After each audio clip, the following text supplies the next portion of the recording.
This episode is brought to you by Monogram. Welcome to the Design Dash podcast, your guide to designing a life you love. Join us as we explore the keys to living the life you want without compromise.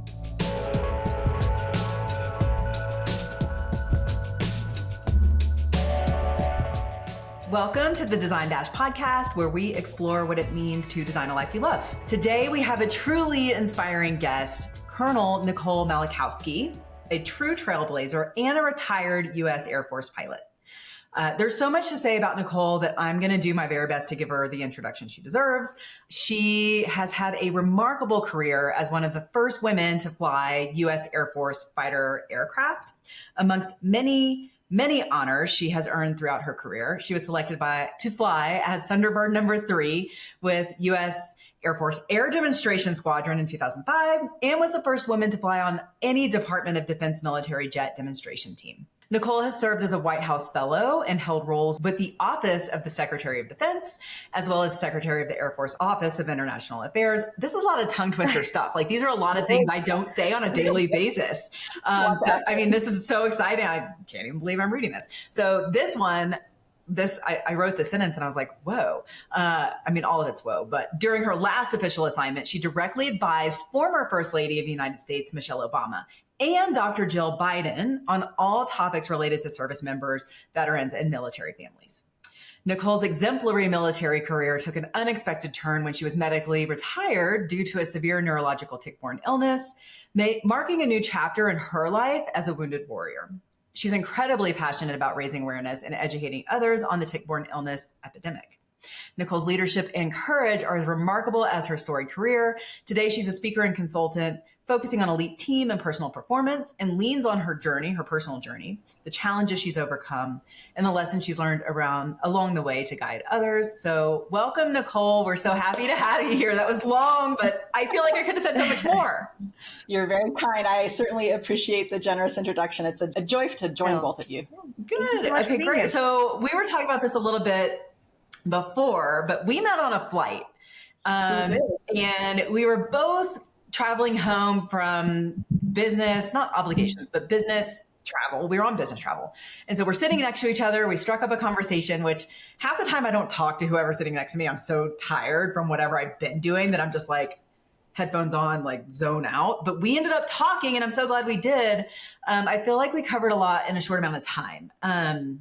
So I want to kick off with something we talked about on that flight, which I don't know if you remember, but we talked about boundaries around our family time. And it really struck me because we have kids similar in age. I have 12-year-old twins, and you can talk about your family, but you travel a lot like I do, and you're out inspiring others.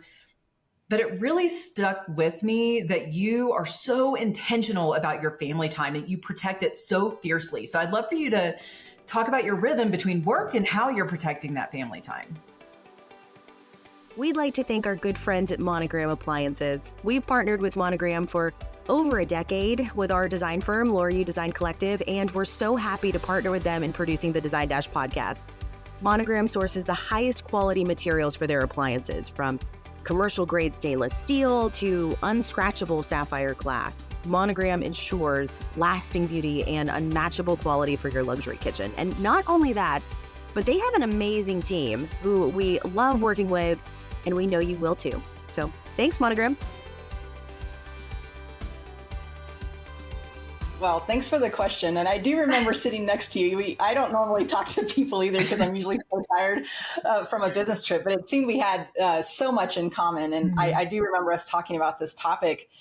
I discovered back when I was in the Air Force that I was having a really hard time finding that balance that people use, right, between work and being a mother and being a wife. And I discovered a long time ago, too, that I've given up on the term work-life balance. For sure. I don't know. If you found it, or one of your listeners has found it and how it works, please contact me. I'd love to know. But my mindset kind of had to shift to one of just work-life, harmony. And, I discovered that all of us are wearing lots of different hats, right? We wear the hat of mother, we wear the hat of entrepreneur, business person, we wear the hat of just family, being a partner, maybe being a spouse.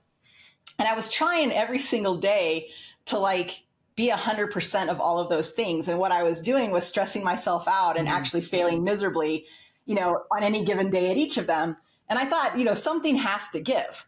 And the way that I became intentional about these boundaries was I literally made a choice on my calendar and how I schedule my days to set aside days to be each of those three things 100%. Does that make sense? Yeah. So I will schedule like mom days. That's usually Saturdays and Sundays. I won't touch work. My husband, no offense, will take second place. It's whatever the kids want to do, right?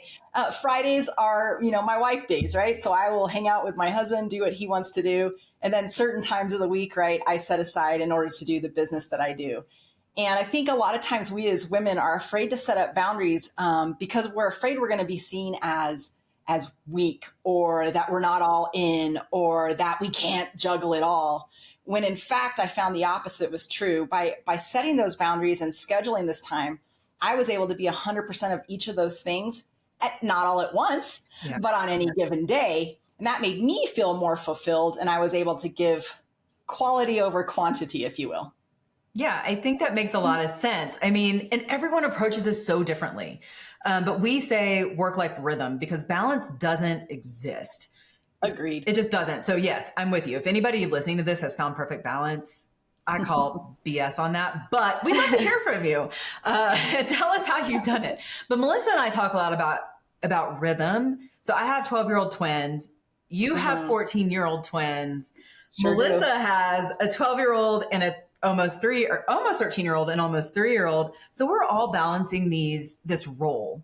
And I think the guilt can just get to you sometimes. I mean, so even though you found that harmony, or you've created that harmony, how rigid are you with it? Like I don't know. Are you flexible around this harmony, or are you like, this is how it is, this is what I'm sticking to? So I will tell you this. I think harmony inherent in that definition means that I have to be flexible. Okay. It means Good, that makes me feel better. It means that I have to ebb and flow. I mean, I think it's important, though, that we set out a plan. I actually will schedule my family time, like vacations or the kids' first and last weeks of school, or extended holidays when they maybe have a 3 or 4 day weekend. I schedule those things 1 to 2 years out. Yeah. Because sometimes I'm booking business that far out. Yep. So I make it a priority to set those boundaries first.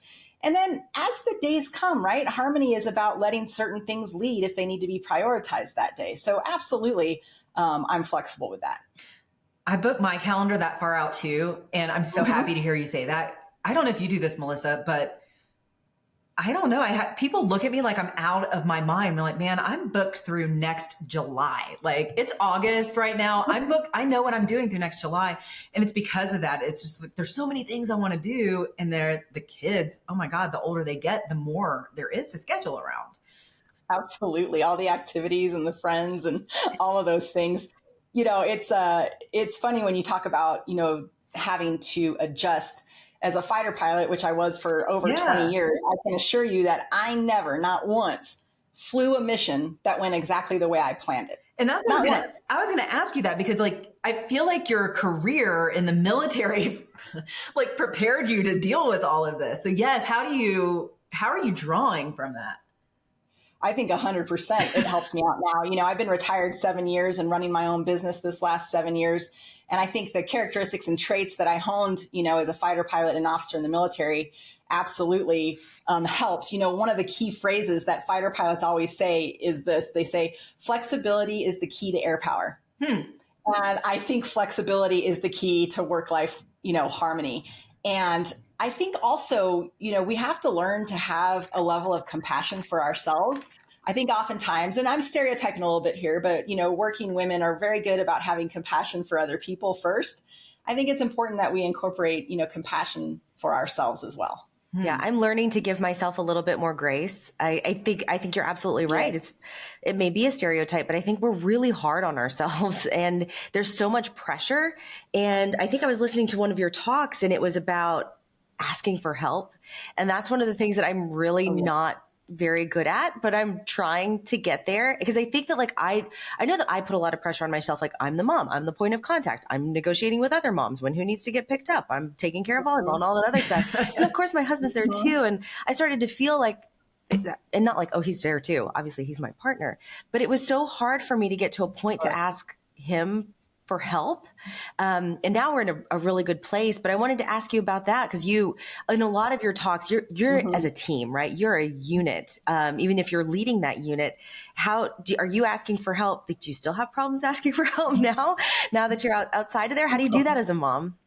Well, I'll tell you this. I would like to say I've always been good about asking for help and being vulnerable in that way, but it's simply not true. It wasn't until about 7 till 10 years ago that I fell severely ill.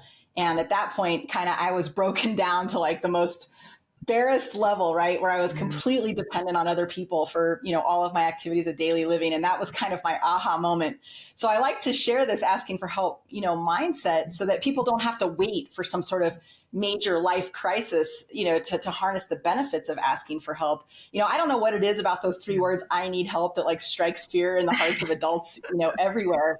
But when you talk about leading a team or teamwork, and that could be at work, and maybe it's in your community, maybe it's your team at home, asking for help shows a level of vulnerability. I think it lies at the heart of trust that's needed.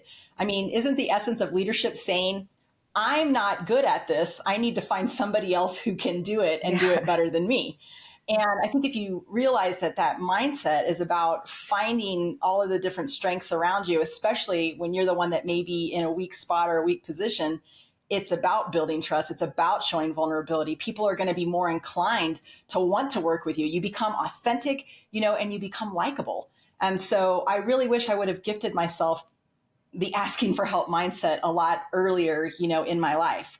And I think too, as a working mother, and we talked about some of the mom guilt Laura and I had as far as being business travelers, I remind myself that our kids are watching and they're learning a lot from us, right? We want to ask for help so that we model that behavior for them. They see that it's okay for women to be out there, as CEOs and boss ladies in charge. They want to see that it's okay, that people have to work in order to take care of their families the way they want to. So there's a lot of great lessons learned for our kids when I think we're authentic to ourselves and when we have the vulnerability to ask for help. I love that you brought up trust and vulnerability and building trust. So this is completely like a new thread here, but Melissa and I talk about this in terms of our business. So we have a team, and I'd love to know from you, because you coach elite performers and teams. Do you coach teams, or is it mostly one-on-one? Mostly teams and companies and organizations. Great. Then you can help us with it. So we are talking about rebuilding trust within our leadership team. And this is like major vulnerability here. So when trust has been lost along the way, or things feel tense, how do you rebuild that? We've been talking about this a lot. Like, how do we fix something that feels broken? Well, if it feels broken, it probably is, right? And if the leadership is feeling it, I can assure you the folks that are, at different levels of the organization are also feeling it too. I think one of the most important things is coming together and just pulling off the Band-Aid, just flat out stating it, whatever it is, over the last 5 years. So uncomfortable. It is uncomfortable, but if you really care about your team, if you care about bringing out the strengths of your team, and as importantly, you care about, the shared mission that you have, then you're going to have the strength to be vulnerable in front of your team. One of the most important things leaders can do is establish the culture. And I know a lot of times when we say culture, people think that's very like nebulous and fluffy, and some people roll their eyes in the back of their heads.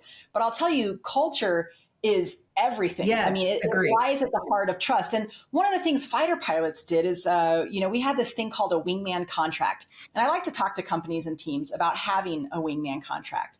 And a wingman contract is a lot of times on a team, it comes in the form of, a mission statement, a purpose statement, but really in a statement of values or a list of values and principles that guide what you do. So in a team that may be struggling, I would bring everybody together. I would recommend peeling off the Band-Aid and going, what is our wingman contract with each other? What is it that we value and why? Why should we prioritize things a certain way? And when you're building this wingman contract, you do it together from the newest, youngest intern hire all the way through mid-level managers, all the way up, to you, the CEO. Mm-hmm. Because a wingman contract is supposed to apply to everyone equally. And it's about having trust and faith that your teammates are in alignment with you and that each thing you do at work every day is in alignment with where the team is going. Ask yourself, is what I'm about to say or do in alignment with the wingman contract that we've all agreed on, that we all created together, that we all shook hands and had buy-in? And if it is in alignment, move out and move out with confidence, knowing that you're in alignment with your teammates and where the leadership's trying to take you. Okay. I need a wingman contract, it sounds like. Melissa, I like hearing think? that because we've been talking about this and I'm a very much rip the Band-Aid off kind of person. I think. Yes. Melissa's a very direct communicator. Yes. I prefer that Me style too, myself. 100%. So I think that what we're finding some of those issues is that we differ in styles of communication and that we differ in styles of approach. Mm-hmm. And I think that sometimes that direct approach, and you hear it oftentimes as women, it's just like, oh, well, you're direct, you're a bitch, right? Or you're like, you're direct, you're just being an a-hole in this meeting or something like that. And yeah, or you're like being aggressive and you're against me and now I'm on the defense. Right. And it's not that at all. I think it's really just about honesty and about compassion, honestly. It's not coming from a place of cruelty. It's just, I would rather so much be honest and blunt with you. And so I don't know, Nicole, if you can help with the differing of approaches. Like, what do you do when I guess it all starts with the contract, right? Like we sit down and we'll focus on a mutual goal first is what you're talking about and then work backwards. Right. What is our shared commitment? What are the values and priorities? Because we're working together towards, a common mission. And going back to, varying leadership styles, here's the thing. That direct approach may rub some people the wrong way, but I'll tell you what rubs people even worse the wrong way is when you pretend to be something that you're not, right? Yeah. Because that lack of authenticity or that fakeness actually is going to be worse off than maybe the rub of you just owning, your direct leadership style. Now, that doesn't mean you shouldn't take feedback. That doesn't mean you can't try to adjust your style, but I would always go back to, are you being authentic?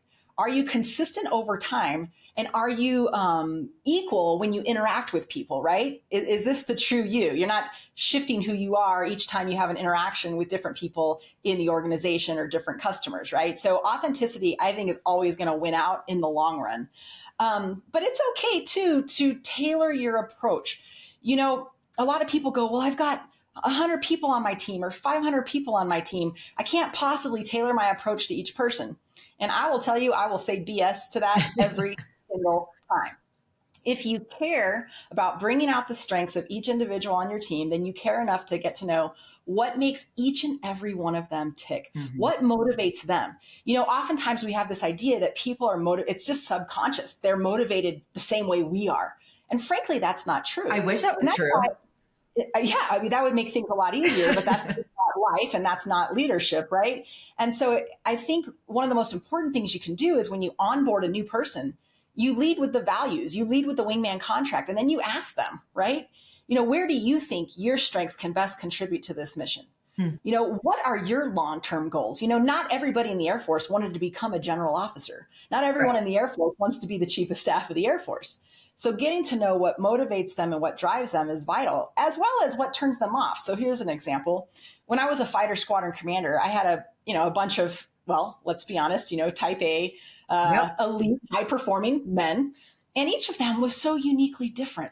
There were some that if I brought them on stage, let's say at my weekly meeting, and gave them an award for something, they would love it, right? They loved the accolade. They loved to be up there. It motivated them. Equally, there were gentlemen in my squadron that if I ever brought them up stage and shined a light on them positive, they would hate me and shut down forever, right? And so with those folks, I would tailor my style. Instead of doing that, I would write a handwritten note. I would leave it in their locker. So when they would go put their G suit on to go fly, they'd have this handwritten note from the commander. It was between me and them. It was understood. And we moved on. So tailoring your approach is also important. Get to know what motivates and drives each person.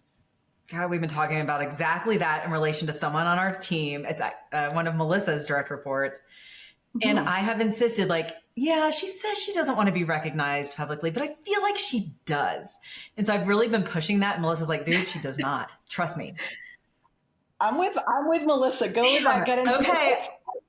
treat adults. You know what? The other thing is, we're a bunch of adults. Why can't we treat adults like adults? Melissa, pull her over inside and go, some of us are inclined to celebrate you on a public stage, but sometimes I feel like you don't. What would you like? I asked her, and she said, please do not do that in the spotlight. Like, it's then honor that. Okay. And it's not that I don't want to honor her. It's just like, man, she's so great. I want everyone to know. And I feel like I'm like doing her disservice by not shouting her out, but I get it. And there may be ways for you two to compromise and for her to understand that sometimes shining a light on your good performance is for the betterment of the team. We're holding you out as a model of excellence. We're holding you out as a model for what we'd like other people to try to do. Is there a way that we can do this without putting you on a public stage? Yeah. Could I write an email to everyone? Is it something that we could share on a post on social media, where you get to type the content and not me? There's probably a way, I think, in there, to compromise as well, because you do want to shine a light on best practices and those superior performers, but you also don't want, the last thing you want to do is shut down one of your superior performers. For sure. She's an interesting one too, because I really get her because we're very similar, but she likes to sunshine her mistakes, which I'm a huge, huge believer in. And I'm even more comfortable, I think, sometimes with sunshining something that I did wrong rather than getting an accolade for something that I did right. And I know, Nicole, you've talked a lot about this too. I'm so big about sunshining mistakes. I loved it. I keep trying to reintroduce that into the team, but it's so hard to be vulnerable too and to admit to those mistakes. Like, how do you get, I mean, you're working with top performers, right? Big egos also. Like, how do you get them to admit that they're wrong in order to grow? Well, you're talking about accountability, right? And there's two kinds of accountability on a team. When you hold yourself accountable publicly to a team, because none of us are perfect, and it's vital that leaders are transparent. And I think, how do you hold other people on a team accountable and do it in a place, not from a place of judgment or shame, if you will, but from a place of caring and compassion for them as a teammate and a shared commitment to the mission, what the team is trying to get done. And I'm going to tell you, this is all about vulnerability, and vulnerability is the cornerstone of trust on a team, right? And so building this trust, again, I'm going to take you back to that wingman contract. What is it we value and why? Why do we prioritize it a certain way? Are we all in this together? Are we all, committed and in alignment? Okay.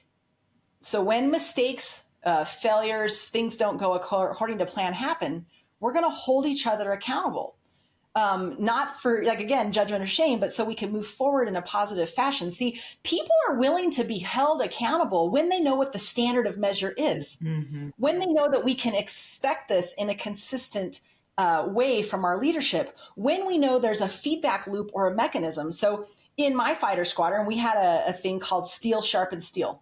And every Friday, we would have the whole squadron come together for just kind of that administrative meeting of the week. And we started a Steel, Sharpens, Steel moment where somebody, from the leadership to the newest younger intern hired to anyone in between, could take the stage and go, here's something that didn't go right this week, a mistake or a failure or something that we got wrong. And at first, when I instituted this Steel, Sharpens, Steel, people did not like it. No. Because we don't want to take off that mask of confidence. We don't want to be perceived as weak or vulnerable. But it took me about 8 months to shift the culture to one of vulnerability. And all it took was one mid-level manager to come up to me 8 months into this and go, you know what? I volunteer to be Steel, Sharpens, Steel this week. And it's because I was consistent. They knew it was coming. There was a measurable standard that we'd all agreed upon, the wingman contract, right? And I had been fair in that Steel, Sharpens, Steel, in treating everybody equally. And oh, by the way, guess who else would take the stage for Steel, Sharpens, Steel when she messed up? I would. Of course. As the commander.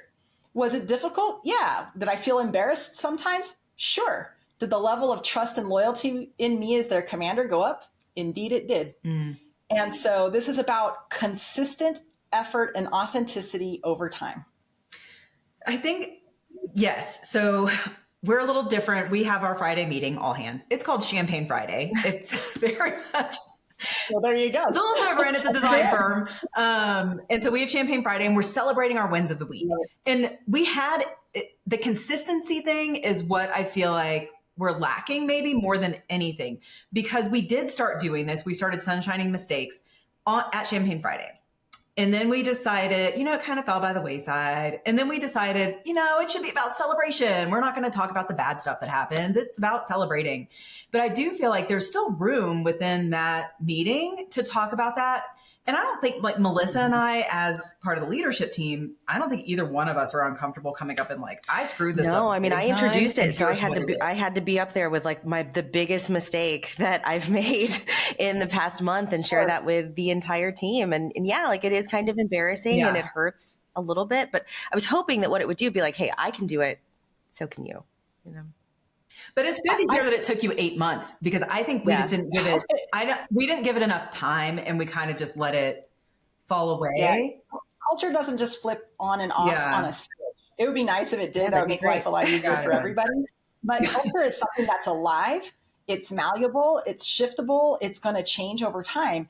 And that's why when we talk about this accountability, maybe it's a weekly meeting or a monthly meeting where we shine a light on the good stuff, because you're right. We absolutely have to elevate and celebrate the good stuff.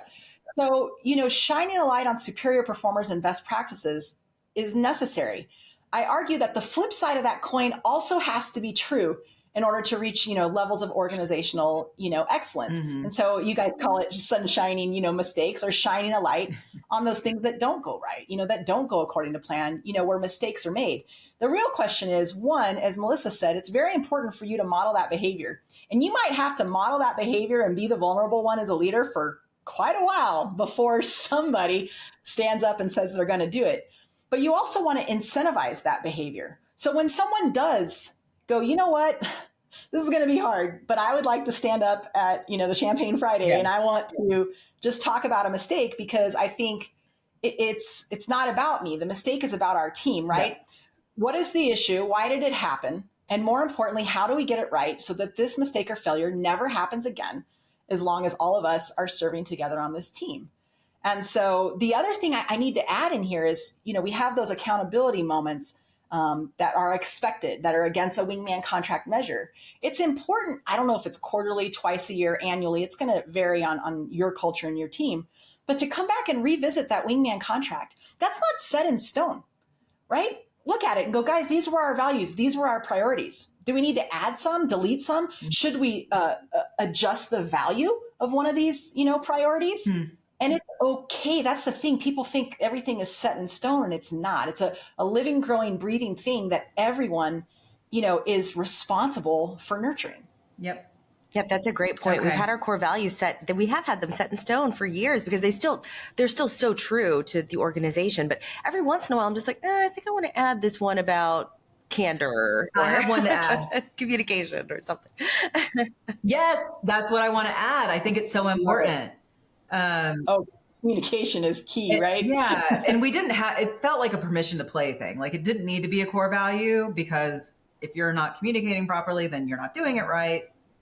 But I do think, just for transparency and clarity, it should be a core value. So we'll talk more about adding that. Think about it in terms of this wingman contract mindset.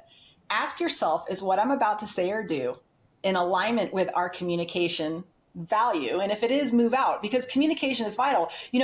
We used to tell our fighter pilots, before you key the microphone to talk in combat to your formation, ask yourself, is what I'm about to say or do going to add calm and confidence, or is it going to add to the chaos? Right. That's good. Because whatever you do is going to have a ripple effect, and it's going to be magnified. And so communication is vital. I think it's a brilliant thing to add to a wingman contract or a set of That's funny. My husband kind of says something similar, but it's different. It's you don't choke the kitty, you pet the kitty. That's what you recommend to me. There you go. One of the other thing about values, though, too, when you're really mentoring people for professional development, or even just ourselves as working women, like, what are your personal values? Yep. Right? How do you show up, and not just for work, but for your community and for your family and friends? What are those personal values that drive, why you get out of bed every day? And when you ask people and you go around to teams, sometimes they have their team values and they have their team mission statement, but they don't have a personal one. Yeah. And that's really interesting to me. I always encourage people to take the time, go lay on the grass in your backyard, close your eyes, breathe in the fresh air, and ask yourself, who am I? What are the values I want to live by? And look, they can be aspirational, because none of us are perfect. And I'll tell you, mine are compassion, courage, and curiosity. Those are the three things every day I go, what can I do to be compassionate, courageous, and curious today? And so I challenge the listeners, what are your values as a human being and as an individual? I think that's really interesting too, because I have set my personal values before and I've revisited them before, but I don't think I revisit it enough. And so it's not like my personal values are not top of mind. Like I can rattle off our core values for our company all the time, like on demand. My personal, I'm like, oh yeah, what were they again? Like, and I know like instinctively what I find important for myself, but I do think identifying them and being really clear about it and revisiting is important. Absolutely. And this is all about how you take care of your team as leaders as well, right? When you bring people on, I think it's important that you want them to bring their whole selves to work. The last thing we want is for people to waste time and energy and effort on censoring themselves. Ick, right? Yeah. I mean, that's just frankly, it's inefficient and it's bad for business. I mean, you want them to bring their whole selves to work. So making sure that they know what they value and why is important. And I think one of the most important questions a leader can ask somebody, certainly when they first join a team, when they're onboarding them, is, how do you define success for yourself? And sit back and listen. They may say becoming the CEO of the company someday, and now and now you can help them professionally develop in that direction. They may say, look, I am just happy being a day-to-day coder as long as I can leave work at 4:00 every day to coach my daughter's softball team. And that's their definition of success. And that helps you as a leader be a lot more tailored and a lot more efficient. Because isn't that the definition of leadership? Yeah. Helping other people achieve what success looks like to them. And I actually love both of those answers. Like I want to be CEO, or I want to leave at 4 and coach my daughter's softball team. Like I think both are amazing. And yeah, I agree. And Melissa and I have been talking about that a lot too, just approaching the leadership team and really thinking about those individual people and their goals, because like one person, her goals are really influencing how she's seeing her teammates. Her teammates' goals are not the same, but she's wondering like, why am I working so hard, but I'm looking at this other person and they're not, and that's bothering me. It's because their goals are different. They're not the same. 100%. You're in two different roles. You may be on the same team, but you're doing two different things, and those are personal choices, and that's okay. So anyway. Yep. Tailored leadership is where it's at. And anybody that tells me they don't have time for it, I'll tell them they probably shouldn't be in that leadership role. Okay. I mean, that's drawing a line in the sand. I like it. That's my opinion, take it for what it's worth. And it worked for me over the last, 30 years of being in the military and running my own business. So I want to talk about, before we're out of time, because I feel like this is an important part of your story. So you retired from the military for medical reasons. So it sounds like it was an unexpected pivot that you had to make. Very much. And a lot of our listeners are at these pivot points in their lives, either a forced pivot or not. They're just like, they've done what they set out to do. They've reached a certain point and now they're ready for something new. So I'd love for you to talk about how you approach this. I guess because it was unexpected. Like, how did you deal with that, and how has that influenced your journey? Absolutely. No, thank you for asking this. And just context for your listeners, I had spent 21 years active duty as an officer and a fighter pilot. My career was going great. As you alluded to earlier, I was a full bird colonel working at the White House, advising the First Lady of the United States. And literally, boom, overnight, I fell severely ill. I went from this really elite, high-performing fighter pilot to someone that was completely broken, 100% dependent on other people, 100%, bedridden, and knowing that I was going to lose my career. And this is a career in a uniform I put on at the age of 17 years old, right? So now I'm in my 40s, and all of a sudden I'm hit with this like existential, unexpected, unwelcome crisis. Who am I if I'm not wearing my nation's uniform? What is my contribution to society if I'm not an officer and a fighter pilot? Oh, by the way, I'm losing my job. How am I going to be able to provide for my family? And I think the first thing that happens is, right, you kind of get a little bit sad. And I tell people it's okay to be angry. It's okay to be mad. What happened was unfair. It's okay to be sad. It's okay to mourn, the you that is gone. And I did that. I did that for a while. I remember the day my military retirement came, my medical forced military retirement came, was 29 December 2017. And I was home alone. Nobody from the Air Force called. I've never had a retirement ceremony, which to this day breaks my heart. And they mailed me like my retirement paperwork, like, thanks for your service. And I'll be honest, I felt abandoned and I felt betrayed. I just share this not as a woe is me, because obviously I've survived and thrived, but to say that sometimes life is just unfair and unjust. Human suffering impacts all of us at some time in our life at varying levels. And so as I sat there on that couch feeling sorry for myself, what am I going to be able to do? I have a chronic disability now, which impacts my cognitive function, impacts, pain and fatigue every single day. I've lived with it for 12 years now. And it's like, I don't know what to do. And it hit me as I was sitting there. The words that came to my head as I was feeling sorry for myself, rightfully so, on the couch, were yield to overcome.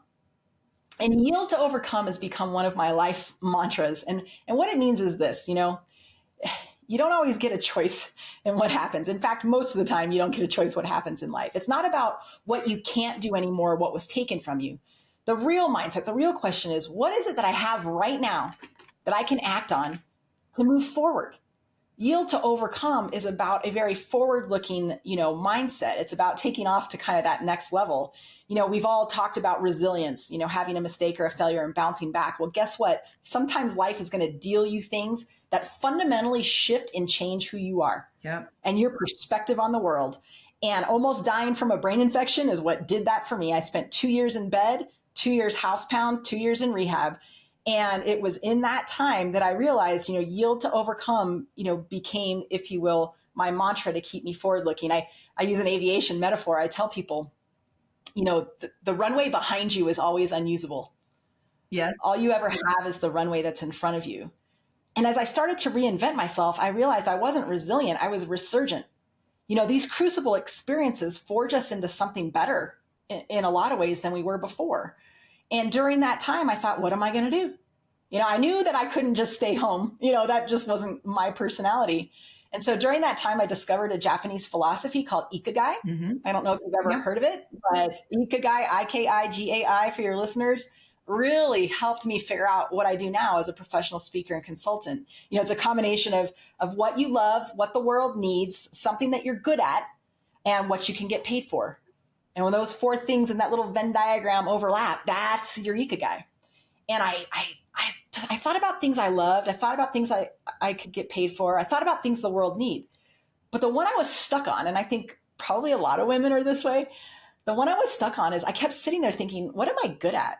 I don't know what I'm good at. I'm not good at anything. I was a fighter pilot. Like, how does that translate to corporate America? What am I good at? And then when you're stuck there, that's when you lean on your circle, your friends and your family. Because when you ask them, what am I good at? The thing that kept coming up to me was, you're a great speaker, Nicole. You're a great storyteller.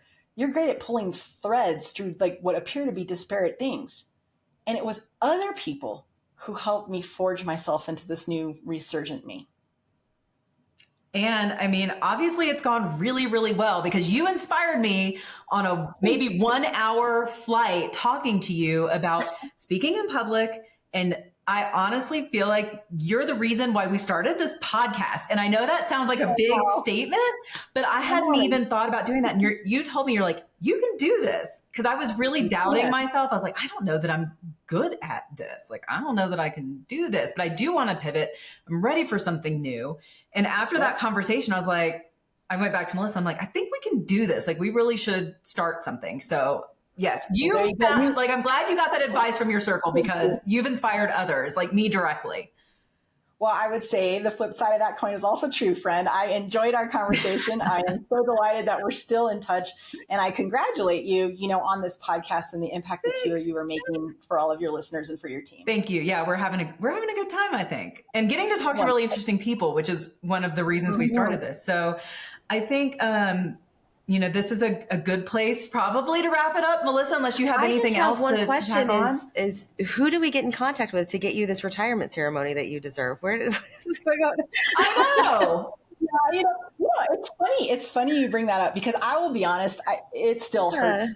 It still hurts my heart. And I could have a retirement ceremony, but it's been 7 years now. But here's something I did just do for myself to try to start kind of healing that little hole or wound in my heart.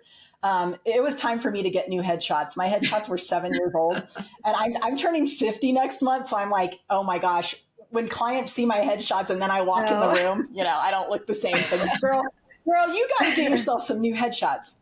And it occurred to me that I had never taken a headshot in my uniform as a full bird colonel. Oh. And so I dusted my uniform off, gosh darn it, and I put it on, and I got myself my formal headshots as a full bird colonel in the Air Force.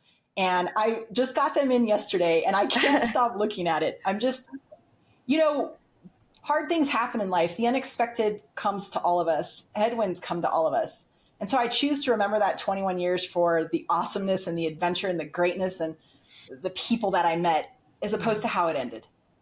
And so trying to be forward looking, like I said, runway behind you is unusable. All you got is the runway that's in front of you. Well, I can't wait to see these headshots. I hope you'll share them with us so we can share them with our listeners, because now everyone is dying to see them. So look out I'll post them. Okay, great. And just last question. What are you reading right now that's real, or in the recent past, that's really inspirational to you that you could share with our listeners? It's interesting. Because of my brain injury, I struggled immensely to read and write. And I also struggled to listen to podcasts or to even listen to books on tape. Mm-hmm. So it's a very rare thing. I'm just being honest with you. Yeah, that's great. A book that took me almost 6 months to read because of my brain injury, that really inspired me. It's called The Invisible Kingdom.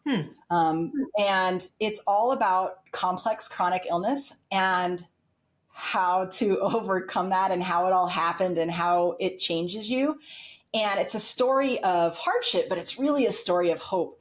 And it was written in a way that I felt like the author knew me. Oh. I mean, I almost could have written the book.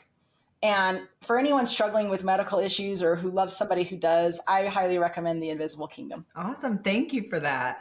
Well, this has been a really great conversation, and I could keep it going for like another hour, but I really appreciate your time and for joining us today. Thank you so much for having me. I look forward to hopefully seeing you guys again or catching you on the next flight. Yeah. Thanks so much. Thank you for listening. Make sure to check out our next podcast, coming live next week on Spotify, Apple Podcasts, or wherever you get your podcasts. In the meantime, you can find us and more wonderful stories like these on design-.com. And make sure to follow us at Design Dasher on Instagram and TikTok. Till next time.